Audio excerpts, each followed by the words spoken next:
বলছিস সেটা কর, চুপচাপ করে ইট মশলা দে। আমি কাজ করতেই দিব না। শুয়োরে বাচ্চা লেবার, ভালো করে তুই বললেই মিস্ত্রি হয়ে যাবি নাকি? কাজ করতে জানিস? সালাম।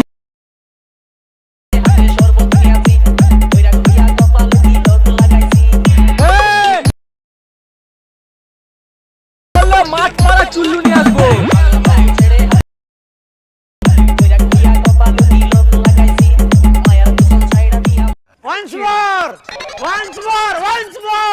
যা বলছিস সেটা কর, চুপচাপ করে ইট মশলা দে। আমি কাজ করতেই দিব না। শুয়োরে বাচ্চা লেবার, ভালো করে কাজ কর, একদিন মিস্ত্রি হবি।